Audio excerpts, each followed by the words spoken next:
Hey, I'd like to share an embodied exploration with you that can fundamentally change the way that you engage with the world around you.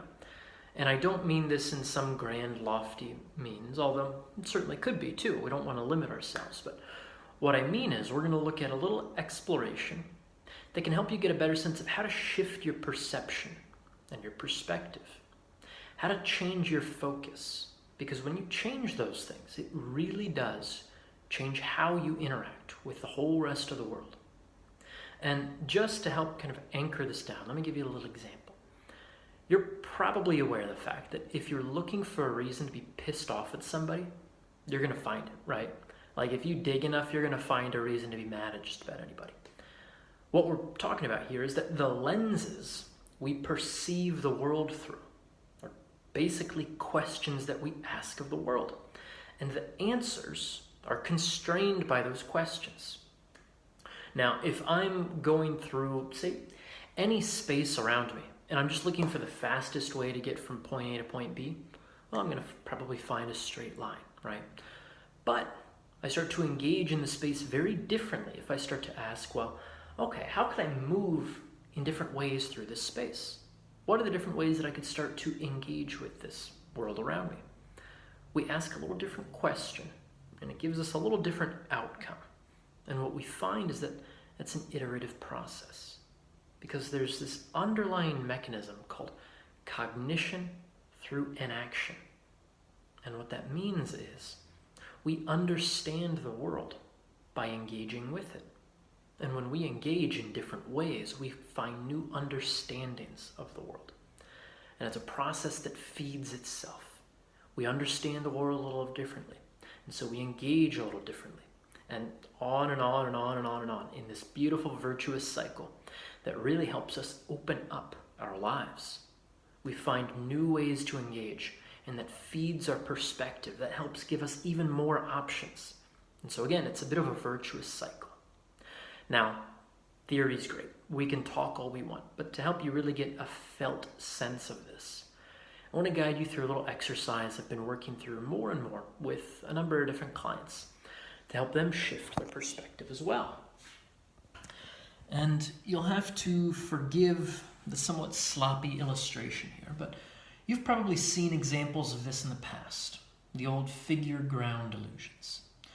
And it's the sort of thing where we can ask the question, what do you see first? And even the way that I ask that question can constrain your answer.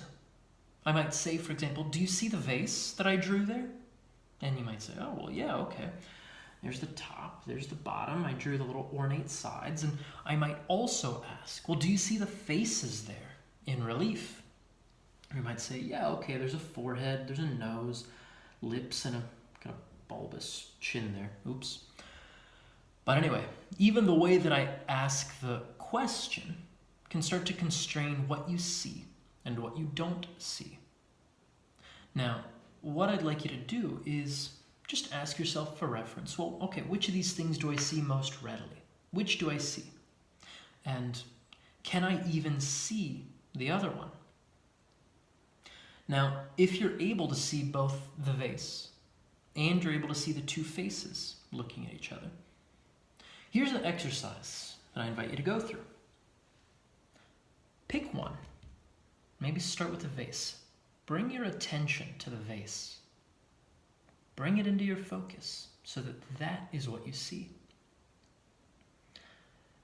Now I'll have you shift your attention to the two faces.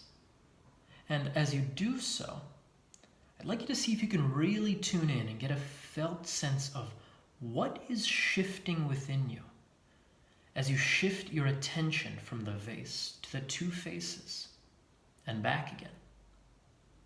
What physical mechanisms are at work here as you shift your focus from one to the other? Can you sense any changes in your eyes or your face? Can you sense a different quality of tension in your neck or your chest or your back? How is it, really, how is it that you shift to see one or the other option here? See, if we can just see one of these things, effectively, that's compulsion. There's only one way of working, one way of doing things. And of course, if we can see both options, either or, that's a little bit better. It's a little bit more functional. It gives us a sense of primitive choice. Now, where things get really interesting is when we're able to sort of hold ourselves in the space in between. When we're able to hold both images in mind, and we have the option to shift from one or the other. When we have enough awareness of ourselves and how we use ourselves to give us a choice in what we perceive. That choice is the foundation of human dignity. And that's an idea that comes from the work of Moshe Feldenkrais, exploring the idea that if we just have one option, we're automatons. There's nothing we can do about it. If we have two options, and it's black or white, good or evil, yes or no, it's the binary. There's not really a whole lot of wiggle room there to deal with a complex world. But when we have, say, three options, when we're able to hold a nuanced view, to deliberately and intentionally shift our perspective from one to the other, and to know how we do that, that's what gives us a more refined way of engaging with the rest of the world. So I invite you to try this for yourself. You could go back through this video and go through it there. You could find any number of examples of this if you just Google figure ground illusion, something like that. Play with this with a number of different alternatives. See if you can get a sense of what actually shifts within you as you shift your perspective. And just for the sake of letting it ripple out, you might think about a particular problem you're stuck on in your life. Think about some option or some just challenge that you've been ramming your head into for who knows how long. And see if, after you go through this little exploration, if you get any sense of a change in perspective, if you start to see new options, new opportunities, new alternatives for how you could be a little bit more effective within the world.